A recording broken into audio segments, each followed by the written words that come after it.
창세기 37장. 야곱은 자기 아버지가 몸부쳐 살던 땅, 곧 가나안 땅에서 살았다. 야곱의 역사는 이러하다.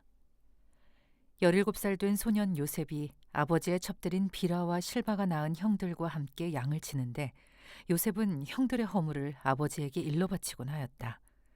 이스라엘은 늙음하게 요셉을 얻었으므로 다른 아들들보다 요셉을 더 사랑하여서 그에게 화려한 옷을 지어서 입혔다. 형들은 아버지가 그를 자기들보다 더 사랑하는 것을 보고서 요셉을 미워하며 그에게 말 한마디도 다정스럽게 하는 법이 없었다. 한 번은 요셉이 꿈을 꾸고서 그것을 형들에게 말한 일이 있는데, 그 일이 있은 뒤로부터 형들은 그를 더욱더 미워하였다. 요셉이 형들에게 말하였다. 내가 꾼 꿈 이야기를 한번 들어보셔요. 우리가 밭에서 곡식단을 묶고 있었어요. 그런데 갑자기 내가 묶은 단이 우뚝 일어서고 형들의 단이 나의 단을 둘러서서 절을 하였어요. 형들이 그에게 말하였다. 네가 우리의 왕이라도 될성 싶으냐? 정말로 네가 우리를 다스릴 참이냐? 형들은 그의 꿈과 그가 한 말 때문에 그를 더욱더 미워하였다. 얼마 뒤에 그는 또 다른 꿈을 꾸고 그것을 형들에게 말하였다. 들어보셔요. 또 꿈을 꾸었어요. 이번에는 해와 달과 별 11개가 나에게 절을 했어요. 그가 아버지와 형들에게 이렇게 말할 때에 그의 아버지가 그를 꾸짖었다. 내가 꾼 그 꿈이 무엇이냐? 그래, 나하고 너희 어머니하고 너희 형들이 함께 너에게로 가서 땅에 엎드려서 너에게 절을 할 것이란 말이냐? 그의 형들은 그를 시기하였지만 아버지는 그 말을 마음에 두었다. 그의 형들은 아버지의 양떼를 치려고 세겜 근처로 갔다. 이스라엘이 요셉에게 말하였다. 내가 알고 있듯이 너희의 형들이 세겜 근처에서 양을 치지 않느냐.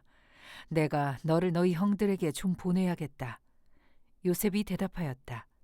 다녀오겠습니다. 이스라엘이 요셉에게 말하였다. 너의 형들이 잘 있는지 양들도 잘 있는지를 가서 살펴보고 나에게 와서 소식을 전해다오. 그의 아버지는 헤브론 골짜기에서 그를 떠나보냈다. 요셉이 세겜에 도착하였다. 어떤 사람이 보니 요셉이 들에서 헤매고 있었다. 그가 요셉에게 물었다. 누구를 찾느냐? 요셉이 대답하였다. 형들을 찾습니다. 우리 형들이 어디에서 양을 치고 있는지 나에게 일러주시겠습니까? 그 사람이 대답하였다. 너의 형들은 여기에서 떠났다. 도단으로 가자고 하는 말을 내가 들었다. 그래서 요셉은 형들을 뒤따라가서 도단 근처에서 형들이 있는 곳을 알아냈다.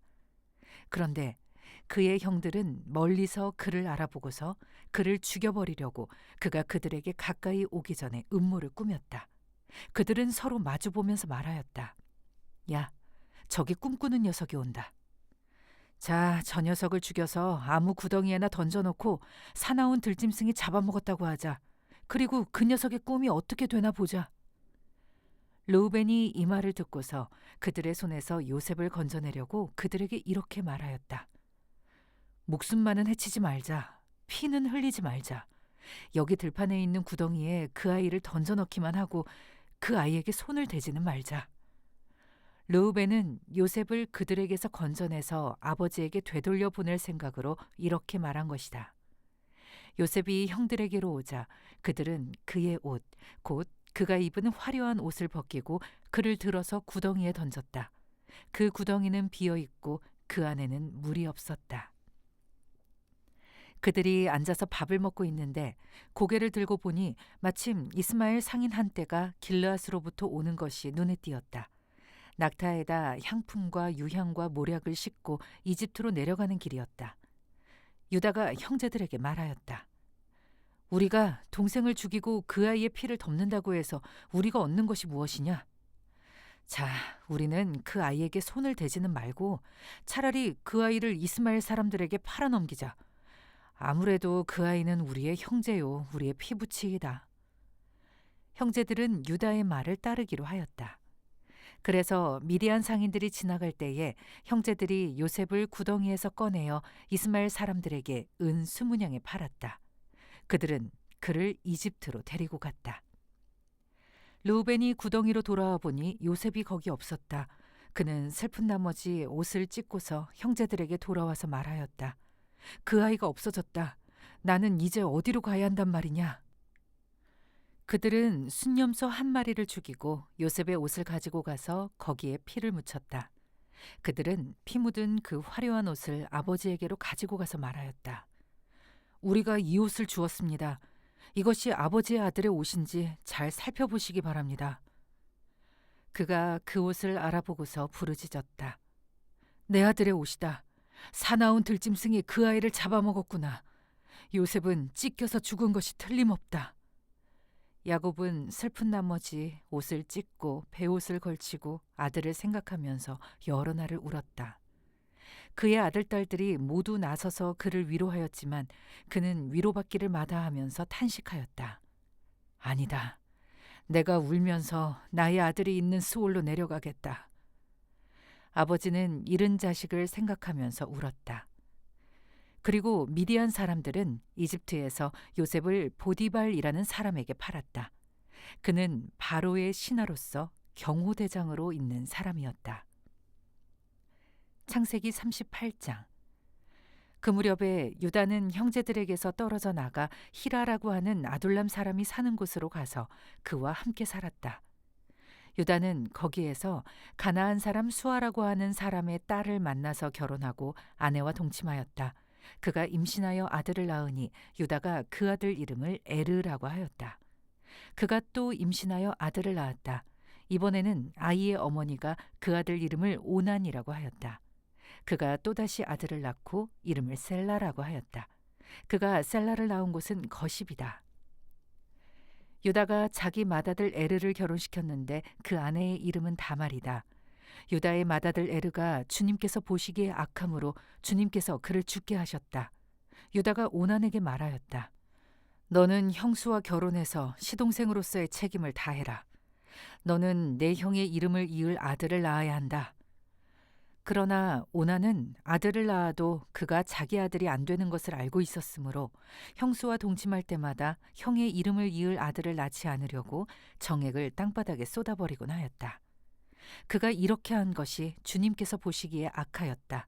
그래서 주님께서는 오난도 죽게 하셨다. 유다는 자기의 며느리 다말에게 말하였다. 나의 아들 셀라가 다 클 때까지 너는 내 친정 아버지 집으로 돌아가서 과부로 살고 있거라. 유다는 셀라를 다말에게 주었다가는 셀라도 제 형들처럼 죽을지 모른다고 생각하였다. 그 뒤에 오랜 세월이 지나서 수아의 딸 유다의 아내가 죽었다. 곡을 하는 기간이 끝났을 때에 유다는 친구 아둘람 사람 히라와 함께 자기 양들의 털을 깎으러 딥나로 올라갔다. 다말은 너의 시아버지가 양털을 깎으러 딥나로 올라간다 하는 말을 전해 듣고서 과부의 옷을 벗고 너울을 써서 얼굴을 가리고 딥나로 가는 길에 있는 에나임 어귀에 앉았다. 그것은 막내 아들 셀라가 이미 다 컸는데도 유다가 자기와 셀라를 짝지어주지 않았기 때문이다. 길을 가던 유다가 그를 보았지만 얼굴을 가리고 있었으므로 유다는 그가 창녀인 줄 알았다. 그래서 유다는 그가 자기 며느리인 줄도 모르고 길가에 서 있는 그에게로 가서 말하였다. 너에게 잠시 들렀다 가마. 자, 들어가자. 그때 그가 물었다. 저에게 들어오시는 값으로 저에게 무엇을 주시겠습니까? 유다가 말하였다. 나의 가축대에서 새끼 염소 한 마리를 보내마. 그가 물었다. 그것을 보내실 때까지 어떤 물건이든지 담보물을 주시겠습니까? 유다가 물었다. 내가 너에게 어떤 담보물을 주랴? 그가 대답하였다. 가지고 계신 도장과 허리끈과 가지고 다니시는 지팡이면 됩니다. 그래서 유다는 그것들을 그에게 맡기고서 그에게 들어갔는데 다말이 유다의 아이를 임신하게 되었다. 다말은 집으로 돌아와서 너울을 벗고 도로 과부의 옷을 입었다. 한편 유다는 자기 친구 아둘람 사람 편에 새끼 염소 한 마리를 보내고 그 여인에게서 담보물을 찾아오게 하였으나 그 친구가 그 여인을 찾지 못하였다.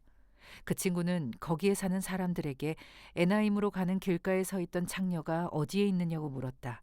그러나 그들의 말이 거기에는 창녀는 없다고 하였다. 그는 유다에게 돌아가서 말하였다. 그 여인을 찾지 못하였네. 그보다도 거기에 사는 사람들이 그러는데 거기에는 창녀가 없다고 하네. 유다가 말하였다. 가질 테면 가지라지. 잘못하다가는 창피만 당하겠네. 어찌하였든지 나는 새끼 염소 한 마리를 보냈는데 다만 자네가 그 여인을 찾지 못한 것뿐일세. 석 달쯤 지난 다음에 유다는 자기의 며느리 다말이 창녀짓을 하여 임신까지 했다는 소문을 들었다. 유다가 명하였다. 그를 끌어내서 화형에 처하여라. 그는 끌려 나오면서 시아버지에게 전가를 보냈다. 저는 이 물건 임자의 아이를 배웠습니다 하고 말하였다. 다말은 또 말을 계속하였다. 잘 살펴보십시오. 이 도장과 이 허리끈과 이 지팡이가 누구의 것입니까? 유다는 그 물건들을 알아보았다. 그 아이가 나보다 옳다. 나의 아들 셀라를 그 아이와 결혼시켰어야 했는데 하고 말하였다. 유다는 그 뒤로 다시는 그를 가까이 하지 않았다. 다말이 몸을 풀 때가 되었는데 태 안에는 쌍둥이가 들어있었다. 아기를 막 낳으려고 하는데 한 아기가 손을 내밀었다. 산파가 진홍색 실을 가져다가 그 아이의 손목에 감고서 말하였다. 이 아이가 먼저 나온 녀석이다. 그러나 그 아이는 손을 안으로 다시 끌어들였다. 그런 다음에 그의 아우가 먼저 나왔다. 산파가 어찌하여 내가 터뜨리고 나오느냐 하고 말하였다. 그래서 이 아이 이름을 베레스라고 하고 그의 형, 곧 진홍색 실로 손목이 묶인 아이가 뒤에 나오니 아이 이름을 세라라고 하였다.